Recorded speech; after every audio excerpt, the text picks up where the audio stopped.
Welcome sa isa namang nakakaintrigang episode ng Psych Dive PH, kung saan pinapasok natin ang mga sikretong bihirang pag-usapan pero siguradong makapangyarihan. Sa episode na ito, tatalakayin natin ang mundo ng dark psychology, mga diskarte, teknik at psychological tricks na ginagamit ng ilan para kontrolin, manipulahin o impluensyahan ang ibang tao. Pero ito ang tanong, paano mo ito magagamit para protektahan ang sarili mo? O baka gamitin sa iba?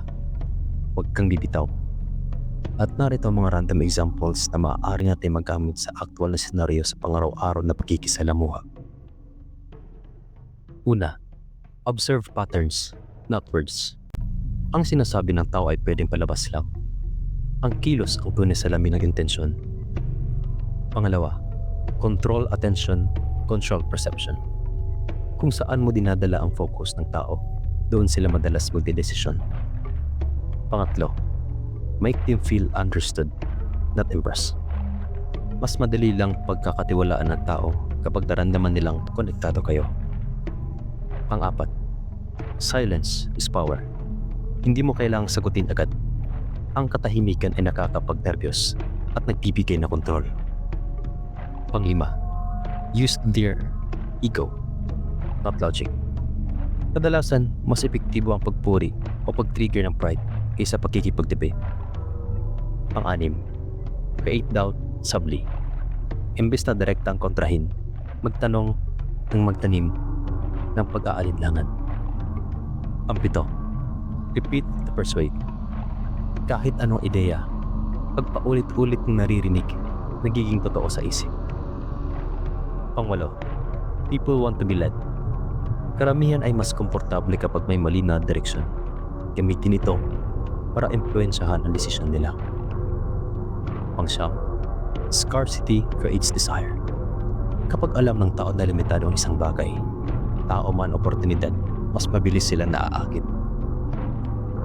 Pang-sampu, be unpredictable.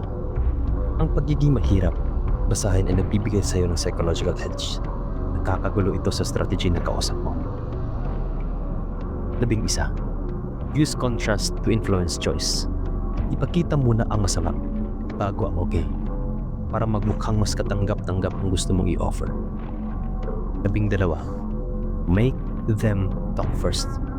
Mas marami sabihin ang kausap, mas madali mong malalaman kung paano sila laruin. 13, trigger emotional highs.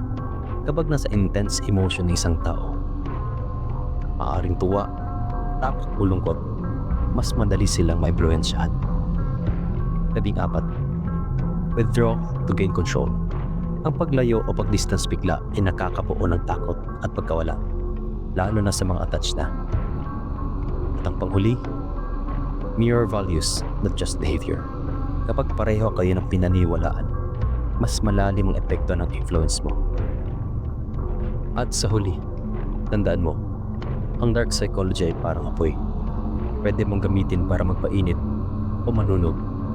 Ang tunay na lakas ay nasa pagkaalam mo kung kailan ito gagamitin at kailan mo ito dapat iwasan. Hindi para manloko, hindi para maging mas mapanuri, mas matatag at mas may kontrol sa sarili mong utak bago pa man ito kontrolin ng iba.